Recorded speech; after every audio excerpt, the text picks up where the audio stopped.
How does someone transform from a vain courtier obsessed with personal glory into a fearless missionary willing to die on a remote Chinese island?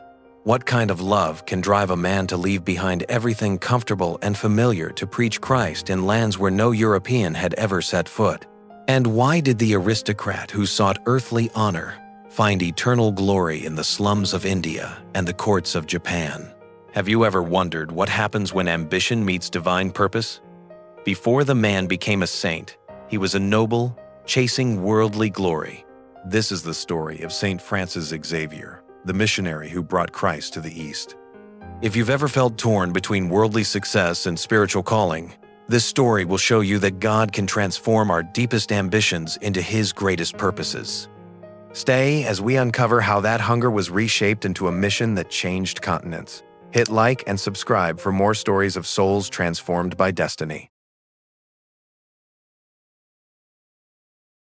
In the castle of Xavier, perched high in the Pyrenees Mountains between Spain and France, Francisco de Yasso y Azpilicueta was born in 1506 into a world of privilege, power, and impossible dreams. His family belonged to the Basque nobility warriors and courtiers who had served kings and shaped kingdoms for generations. Young Francis grew up breathing the rarefied air of aristocratic ambition. His father, Juan de Yasso, was a doctor of law and privy councillor to the King of Navarre. His mother, Maria de Azpilicueta, came from an even more distinguished lineage. The castle walls were hung with portraits of ancestors who had won glory in battle, accumulated vast estates, and married into the most prestigious families of Europe. From his earliest years, Francis was groomed for greatness. He learned to read Latin before he could properly handle a sword. He studied rhetoric, philosophy, and mathematics with private tutors. He was trained in horsemanship, dancing, and the subtle arts of court intrigue. Everything about his upbringing prepared him to take his place among the Renaissance elite who governed Europe. But Francis possessed qualities that set him apart even among the nobility. His mind was brilliant, quick to grasp complex ideas, and retain vast amounts of information. His personality was magnetic, charming, witty, and persuasive in ways that made people want to follow him. His physical presence was commanding, tall, handsome, and graceful in movement. Most importantly, Francis burned with an intensity that could not be satisfied by ordinary achievements. He didn't just want to be successful, he wanted to be legendary. He dreamed of military command that would win him territories to rule. He fantasized about diplomatic missions that would make him indispensable to kings. He imagined scholarly achievements that would earn him fame throughout the universities of Europe. When Francis was old enough, his family sent him to the University of Paris, the intellectual heart of Europe, where the brightest minds gathered to study philosophy, theology, and the emerging humanist learning that was transforming civilization. Francis threw himself into student life with characteristic passion. He excelled in his studies, particularly philosophy and dialectics. He made friends among the sons of Europe's most powerful families.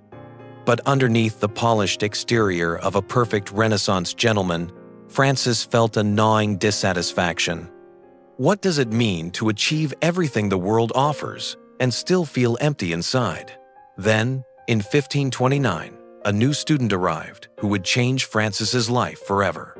Ignatius of Loyola was older than most students, scarred from military service, and possessed of a spiritual intensity that made other students uncomfortable.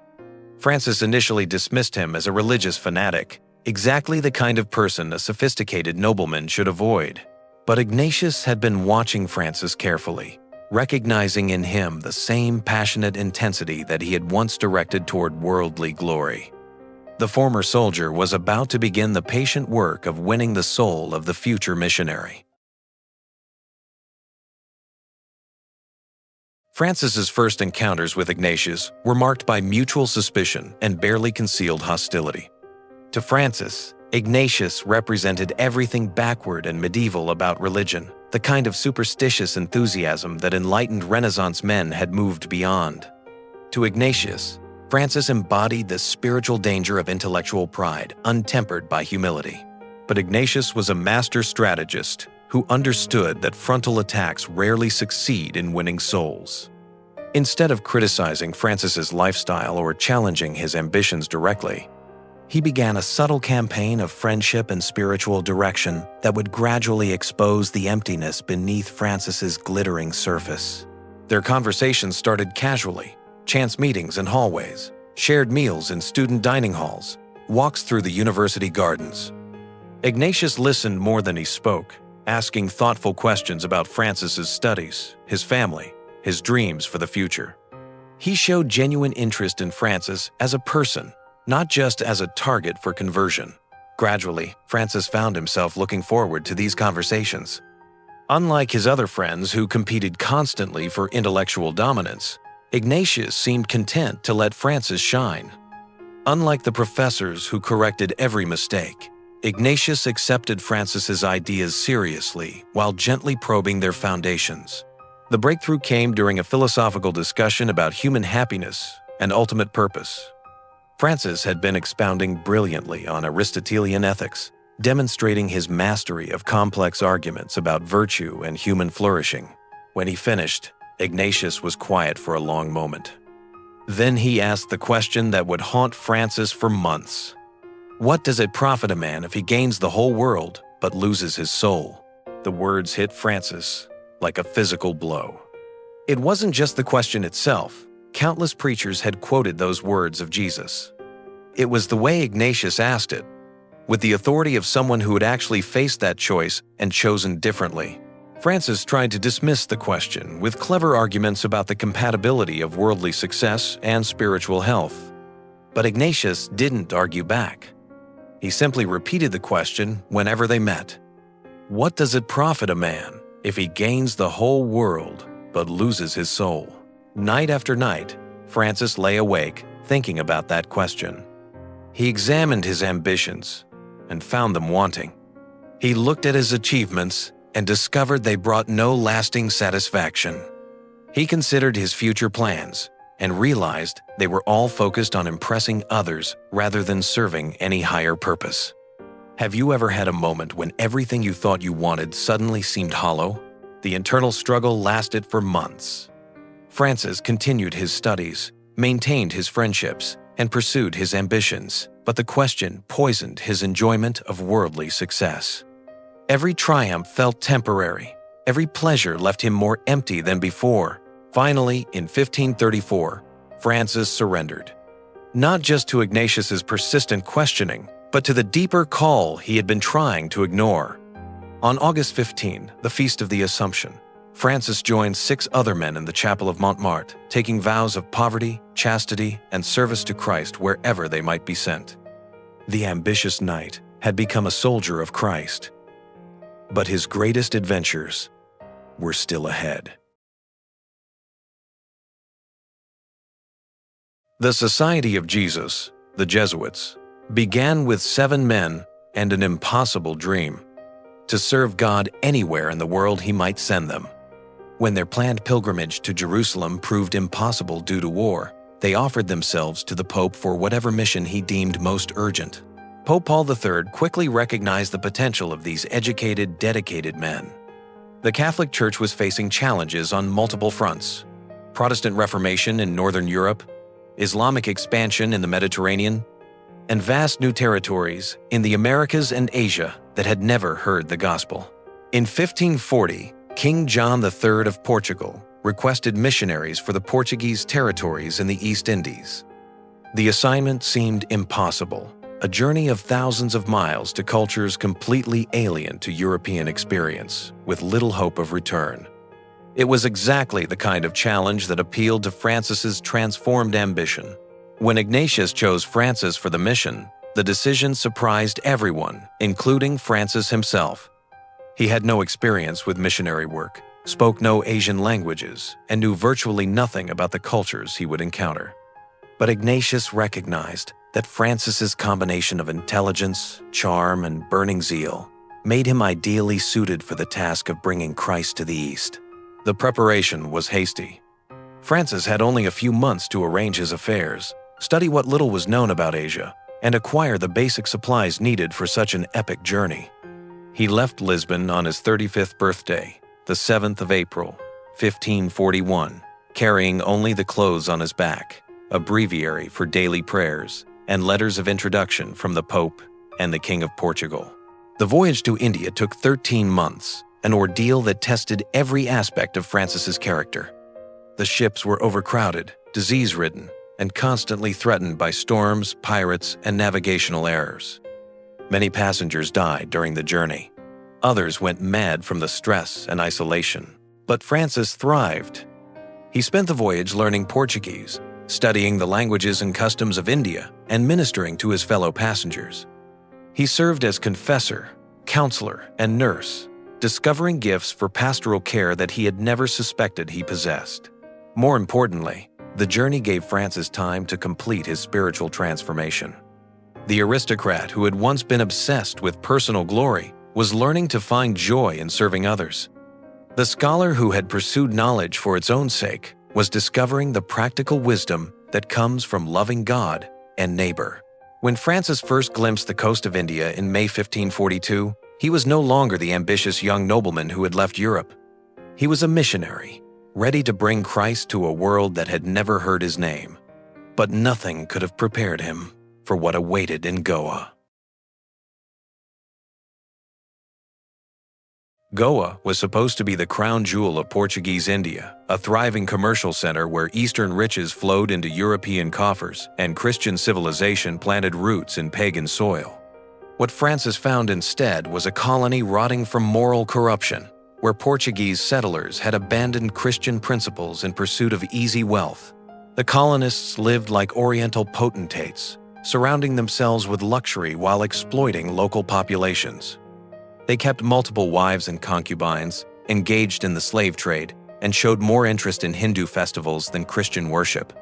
How would you respond if the very people who claimed Christ's name lived worse than pagans? Most disturbing to Francis was the complete neglect of the mixed-race children born to Portuguese fathers and Indian mothers. These children, called Pauravas, belonged to neither European nor Indian society. They lived in slums, survived by begging, and grew up without education or any sense of their own dignity. Francis's response was characteristically direct. Instead of starting with the Portuguese elite who had wealth and influence, he went straight to the slums where the Pauravas lived. He learned their language, lived among them, and began teaching them the fundamentals of Christian faith. The work was heartbreaking. Most of the children couldn't read or write. Many suffered from diseases caused by malnutrition and poor sanitation. Some had been so brutalized by their treatment that they seemed barely human. But Francis saw in each child the image of God and the potential for transformation. His method was simple but revolutionary. He translated basic Christian prayers and teachings into Tamil, set them to popular melodies, and taught them through songs that the children could remember and share. He established schools that provided not just religious instruction, but also basic literacy and practical skills. The transformation was miraculous. Children who had lived like animals began to walk with dignity. Families torn apart by poverty and shame were reunited around shared faith. Communities that had been characterized by despair and violence became centers of hope and mutual support. But Francis's work among the Pauravas was just the beginning. Reports were reaching Goa of other populations throughout Asia who had never heard the gospel: pearl fishers along the coast of India, tribal peoples in the interior, sophisticated civilizations in Malaysia and Japan. Each represented both opportunity and challenge on a scale that dwarfed anything attempted in Christian history. Could one man really bring Christ to all of Asia? Francis was about to find out. His success with the Pauravas had convinced him that no population was too poor, too primitive, or too distant to receive the gospel. Armed with this conviction and a growing reputation for miraculous healings, he was ready to push deeper into the unknown. The aristocrat who had once sought earthly kingdoms was about to discover that God's kingdom has no boundaries. He had conquered the Pauravas, but next he would face empires far greater than any he had imagined. Francis's reputation as a miracle worker began during his time with the Paravas and followed him throughout his missionary journeys.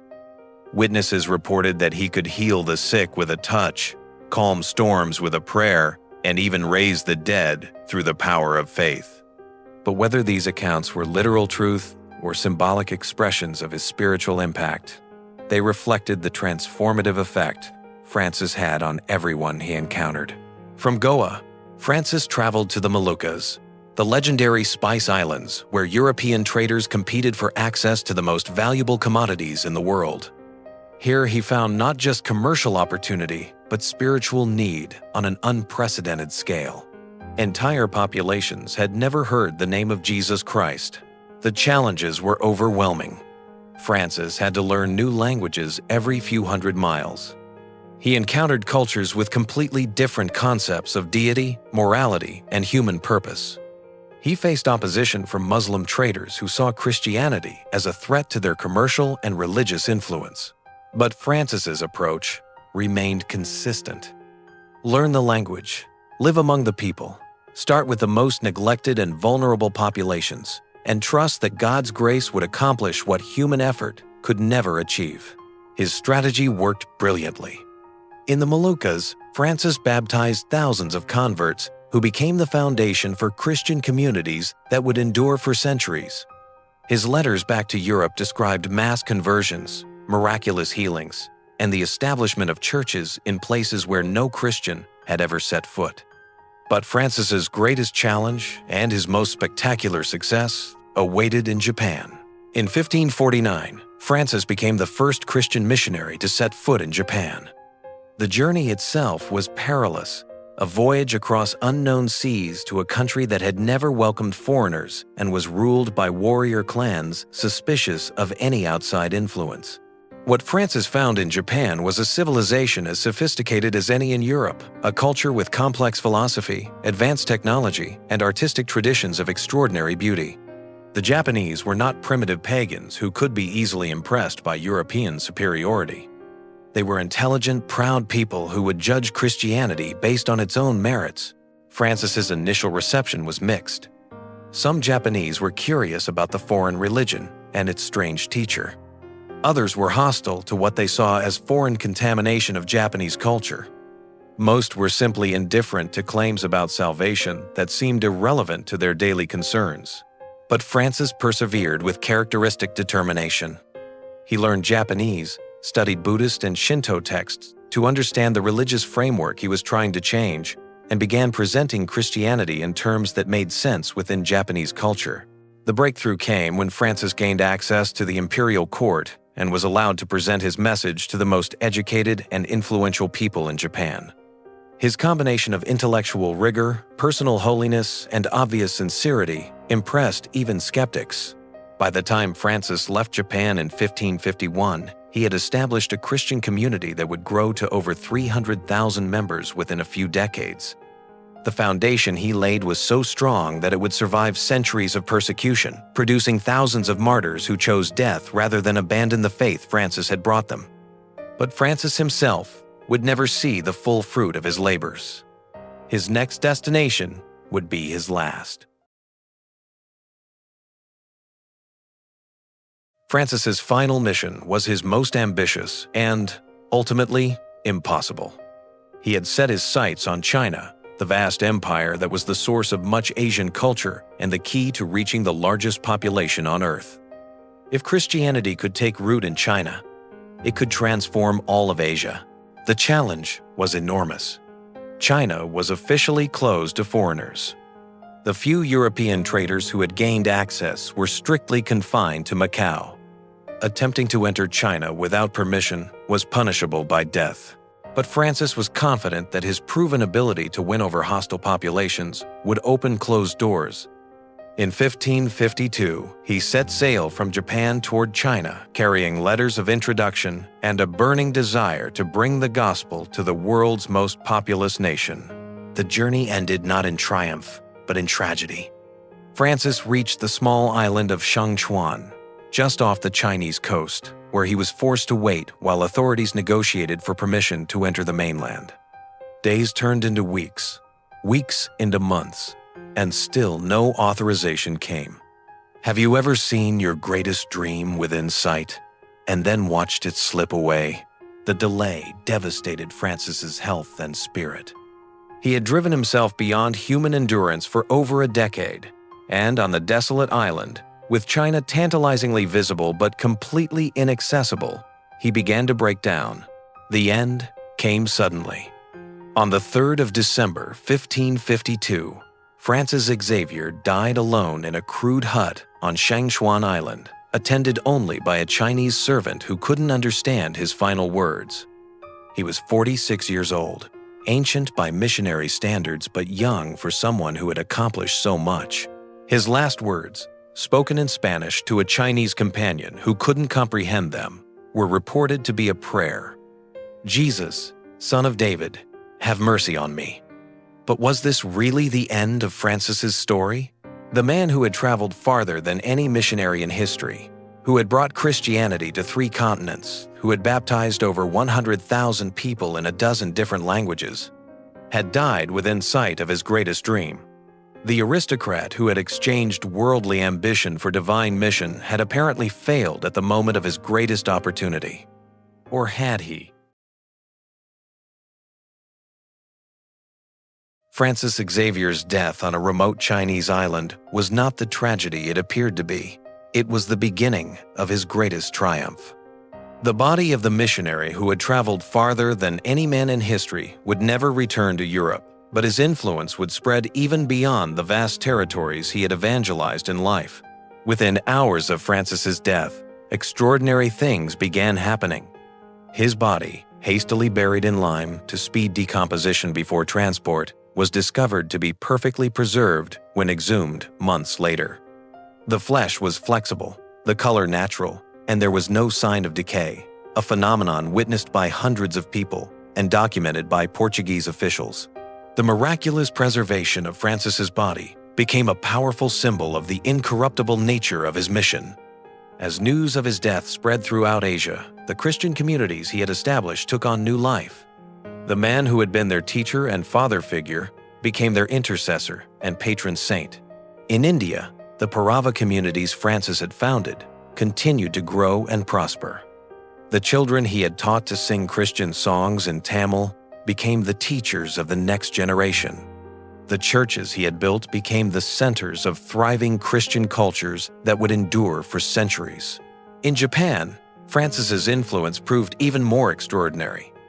The Christian community he had planted grew explosively after his death, reaching over 300,000 members by 1600. These Japanese Christians would face horrific persecution in the following century, with thousands choosing martyrdom rather than abandoning the faith Francis had brought them. The courage of the Japanese martyrs became legendary throughout the Christian world. Men, women, and children who had learned about Christ from Francis's successors went to their deaths with the same burning faith that had driven their spiritual father across oceans to reach them. But perhaps Francis's greatest legacy was the transformation of Catholic missionary strategy. His methods, learning local languages, respecting indigenous cultures while transforming them from within, focusing on the poor and marginalized, became the model for missionary work worldwide. The Society of Jesus, inspired by Francis's example, sent missionaries to every continent. Jesuit schools and churches spread across Asia, Africa, and the Americas. The ambitious young nobleman who had joined Ignatius's small band of 7 men had helped create a global network of Christian education and evangelization. Francis was canonized in 1622, along with his spiritual father Ignatius of Loyola. But his real canonization had begun immediately after his death, as the millions of people he had touched, directly or indirectly, began invoking his intercession and following his example. Today, Saint Francis Xavier is venerated as the patron saint of missions, of India, of Japan, and of the Society of Jesus. His feast day, December 3, the anniversary of his death, is celebrated by Christians around the world as a reminder that the gospel knows no boundaries. From the castle of Xavier to the island of Shangchuan, from the slums of Goa to the courts of Japan, Francis proved that when human ambition is surrendered to divine purpose, there are no limits to what can be accomplished. He set out to win glory for himself. he found eternal honor in giving his life away.